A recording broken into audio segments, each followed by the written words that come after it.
When I grow up, I want to help people. I want to make them better.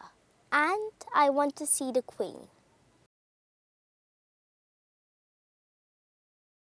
I was born at St Thomas's Hospital, London. We lived in South London until I was 3 years old. My early years were troubled. I was getting a reputation as a rebel, as well as the black sheep of the family.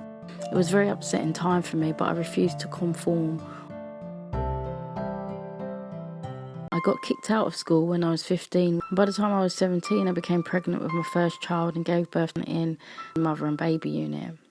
I applied for a job as an auxiliary nurse, where I worked for a while and studied for an MVQ. I then went to college where I did an access to nursing, but due to the fact that I didn't study sufficiently and found the course too intense, I literally bowed out. Soon afterwards, in 2001, I was pregnant with my daughter. But in the summer of 2002, in July to be exact, my life fell apart. That night will remain with me for the rest of my life. It was a living nightmare. So my flat went up in a blaze with me and my three children fast asleep next door. It was only by some miracle that I woke up at around 3 a.m.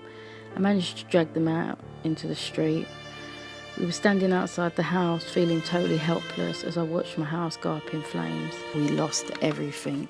After that disaster, surprisingly enough, my life took a turn for the better. I managed to move to Wandsworth, where my children and I are living to this day.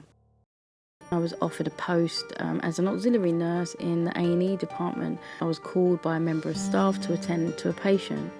In order to perform an ECG, I became the victim of a racial attack by the patient's family, and as a result I was suspended by the hospital and the police were involved. Fortunately, the case was eventually dropped, and finally I was able to clear my name. I was offered a bursary to study at Kingston University and looked at issues within the clinical area of nursing. A neoslip was born.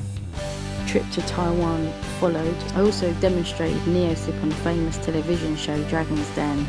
I was invited to number 10 Downing Street, not forgetting my demonstration of neoslip at the prestigious Houses of Parliament. I've always wanted to help people from a very young age, and I feel blessed that I've been given this amazing opportunity to do just that and make my dream into a reality. Who would have thought that the skinny little girl from Stockwell would one day be invited to attend the Queen's Garden Party at Buckingham Palace? So I've got to go now because I have to go and buy my hat for the garden party at Buckingham Palace. Bye!